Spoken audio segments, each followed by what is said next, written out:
listeners. This is Vicky. And this is Jocelyn.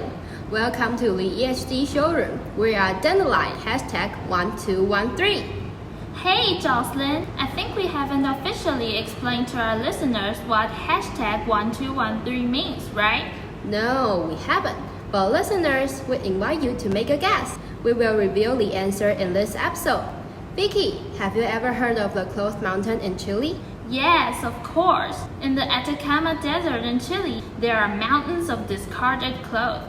But do you recall the results of our survey? Among the responses we've got, almost half of our respondents said that they recycle their clothes. So why is there still a massive mountain of clothing? I think one of the answers to that is overproduction. Each year, more than 100 billion items of clothing are produced. Nearly 3/5 of all clothing produced ends up in incinerators or landfills within years of being made. Let me share with you one more shocking fact. The US throws away up to 11.3 million tons of textile waste each year, around 2,150 pieces of clothing every second. That's absolutely astonishing. No wonder in recent years, increasing attention has been brought to the negative environmental impacts that the fashion industry is responsible for. Indeed, the tolls it took on the environment cannot be underestimated. You know what? According to the World Economy Forum, fashion production makes up 10% of carbon emissions, which is more than all international flights and maritime shipping combined. What's more, do you know that the fashion industry is the second largest consumer of water? 93 billion cubic meters of water is used by the fashion industry annually. UN estimates suggest that globally, 80 to 90% of wastewater is returned to the environment untreated. So the fashion and textiles industry is a major polluter of water. Wow! I never thought that the fashion industry could actually be this harmful to the environment. Your words remind me of Citarum River in Indonesia, one of the most polluted rivers in the world because hundreds of textile mills were set up there. And the chemical and tainted wastewater not only flows into rivers, but also remains on the fabrics. The picture of the river being contaminated just couldn't get out of my mind. Besides, we might be exposed to toxic chemicals in our clothing too. The production of fast fashion clothing employs the use of 8,000 synthetic chemicals. Some of these have been shown to cause cancers both for the workers in the industry and consumers. That's true. Just as you say, fast fashion also has a human cost. In fact, textile workers, mostly women in developing countries, are often paid wages that are below average and forced to work long hours in terrible conditions. The European Parliament has even described the conditions of factory workers in Asia as slave labor. Many garment workers are working up to 16 hours a day, 7 days a week. The textile industry also uses child labor. Well, it is quite obvious and upsetting to know that these fashion companies turn a blind eye on the situations of their workers. In order to achieve the efficiency to provide low-priced garments for consumers during the 52 seasons every year, companies have thought out a way to cut down the costs in the supply chain. They began taking their production to developing countries to take advantage of cheaper labor costs and less regulations. The sad news is that the fashion industry is growing rapidly, with an estimated 20% growth between 2020 and 2021, and it isn't slowing down. But in a different light, the environmental and social cost of the fashion industry actually forces us to rethink fast fashion. In the next part of this episode, Heidi and Dora will provide some additional information on fast fashion brands. Make sure you don't miss it. This is Jocelyn. And this is Vicky.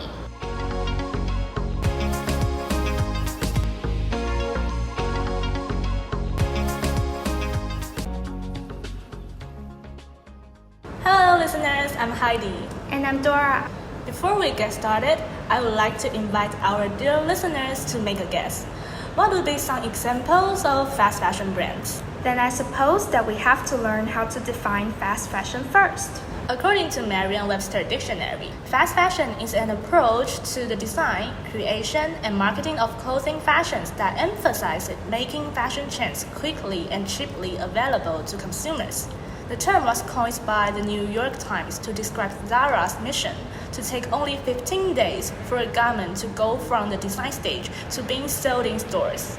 This strategy is to stimulate shoppers to buy their items as fast as possible, since shoppers know if they don't buy something they like, they'll probably miss the chance. However, fast fashion brands produce clothes at a much lower quality and basically design it to be disposable, with consumers accepting the lesser quality of clothes in substitution for lower prices. They are quick to throw away the items and move on to the next trend. Because of the significant amount of waste associated with fast fashion, it is also known as disposable fashion. Exactly. In addition, in order to achieve mass production in a very short time, these fast fashion brands use cheap, low-quality materials like polyester. As a result, the prices of the clothes are usually affordable. When consumers can afford to buy these clothes easily, it causes more purchases. Then manufacturers continue to produce by this method. In the end, it becomes a vicious circle. In fact, the biggest players in the fast fashion world include Zara, Uniqlo, Forever 21, and H&M. Let's talk about Zara. Actually, Zara currently manufactures over 450 million items per year and 500 new designs each week. That's totally a mass production in the fast fashion industry. There are also reported of inhumane labor practices. Workers of Zara are found working in sweatshops. Besides Zara, H&M is also one of the fast fashion brands. This surprised us a lot because sustainability and ethical labor practices are what it publicizes. H&M currently sells roughly 3 billion garments a year. No wonder there are constant criticisms that H&M is a destructive fast fashion industry. The laborers of H&M also work in terrible conditions. Workers in Turkey and Cambodia both aren't paid enough wages. Now, let's introduce another brand, Shein and Dora. To be honest, I have purchased these clothes before. Me too, but I didn't know it was one of the fast fashion brands. After doing some research, I've learned that Shein adds about 500 products to its website daily, according to a press release in 2020. What's more, there have also been allegations of its unethical labor practices circulating on TikTok and Instagram. All in all, these fast fashion brands destroy not only the environment but also human rights. We definitely have to pay more attention to the problems it has caused. Right. I always think it's a wonderful thing to be fashionable. However, now that we know the environmental and social impacts of the fashion industry, instead of making impulse purchases, think of the following questions. Do I really need these clothes? Do I have a similar one in my wardrobe? Also, remember, after making each purchase, make sure to wear and wash the clothes properly in order to extend their lifespans. Besides, we can also transform our old clothes to create a new fashionable one. That's a great idea. I think we should all give it a try. Yes, and in fact, we will publish some videos about how to give old clothes a new life. Please stay tuned. This is the end of today's episode. Wait. Didn't you listen carefully in the beginning? Jocelyn and Vicky said we will reveal the reason why our group is named Dandelion #1213. Oops, I almost forgot. Well, after our discussion, I believe you all know the negative impacts of fast fashion. As the industry has a significant impact on the achievement of the UN Sustainable Development Goals, international cooperation is important to foster sustainable fashion. So actually, the numbers 12 and 13 are the 12th and 13th goals of the SDGs. Listeners, have you guessed it right? The 12th goal in SDGs is responsible production and consumption. The slogan for it is doing more and better with less. Since we have produced lots of garments and clothes wastes, we have to be responsible for not only production but also consumption. Less is more. We all have to reduce fast fashion consumption. You're right. SDGs 12 is meant to ensure good use of resources, improving energy efficiency, sustainable infrastructure, and providing access to basic services, green and decent jobs, and ensuring a better quality of life for all. One of the targets of it is that the UN hopes to achieve the management and efficient use of natural resources. As for 13, it is climate action.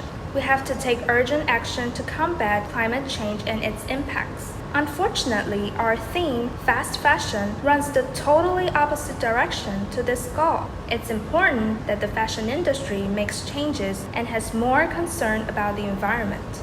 If we can work together, this kind of global concern can become a driver for the implementation of the SDGs. Hope you enjoyed today's talk. If you like our podcast or also want to share your opinions on this issue with us, please comment below or give us a thumbs up. And don't forget to share our pod to family and friends. This is Dora. And this is Heidi. See you next time. Bye bye.